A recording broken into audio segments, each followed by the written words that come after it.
For today's video ay nandito tayo ngayon sa Bugak Cold Spring na kung saan ito ang pinakamalinis na ilog sa buong mundo.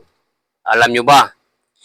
At tungkol sa kwento dito sa Bugak Cold Spring ay may maikling kasaysayan.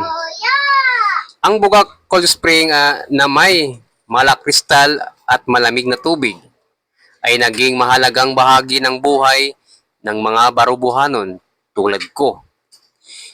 Simula pa noong simula ng kabiasnan ng barubo, ayon sa mga lokal na historiador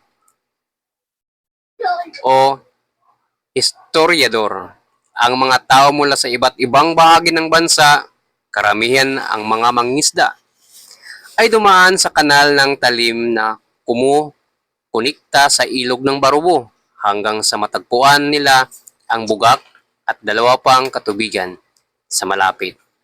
Ang mga natagpuang kasaganaan ng lugar na ito ay tila isang malakas na imbitasyon para sa mga kanila na maninirahan. Noong wala pang matatag na sistema ng tubig, ang bugak ay nagsisilbing pangunahing pinagkukunan ng maiinom na tubig, pati na rin bilang lugar para sa paliguan at paglalaba. Si Bugak at ang mga tao, ang tagsibol ay naging mahalagang bahagi ng buhay ng bawat barubuhanon.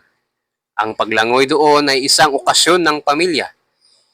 Dito natututo at nagsisimulang mahalin ang mga bata.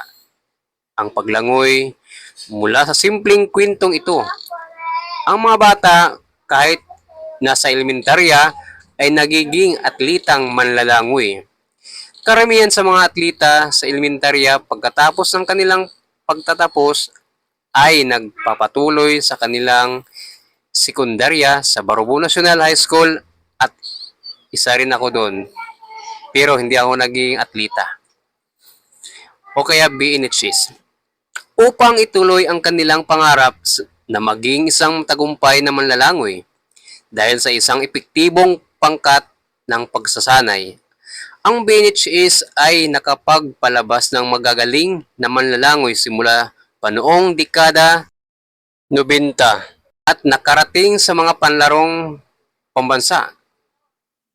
Pagkatapos ng kanilang pagtatapos, karamihan sa kanila na nagmula sa mahirap na pamilya ay nakakuha ng scholarship sa mga universidad sa Davao, Cebu at Maynila.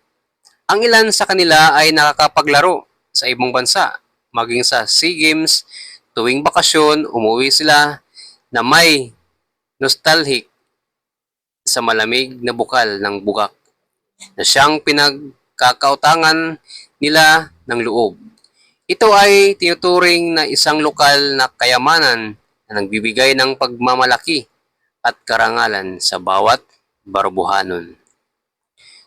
Noong mga unang taon ng dekada na 80 na wala ng barubo ang isa sa mga kayamanan nito, ang maringal na ilog Makupa. Ito ay matatagpuan mismo sa puso ng bayan. Ngayon, ang konkretong simento ng gymnasium ng barangay ay nagsisilbing lapida ng isang bangkay na kalikasan. Ito po ay nasa barangay gym na po ngayon ng Barubo. Ang video na ito ay sigaw ng pakibaka ng grupong pananaliksik upang makatulong sa pangalaga ng nanganganib na Bugak Cold Spring. Ang mga video na inilathala sa site na ito ay nagsisilbing buhay na paalala sa mga tao na ang lahat ay kailangang kumilos bago mahuli ang lahat. So po, yun lang po. Kung nagustuhan niyo po ang aking maikling kwento tungkol sa Bugak Cold Spring, wag niyo pong kalimutan ibahagi ang aking video. Upang sunod ay makagawa tayo ng mas maganda pang mga pinagkukunan natin na mahalagang kwento kasaysayan ng isang lugar o anumang uri na mga tourist spots. Thank you po and ingat. God bless.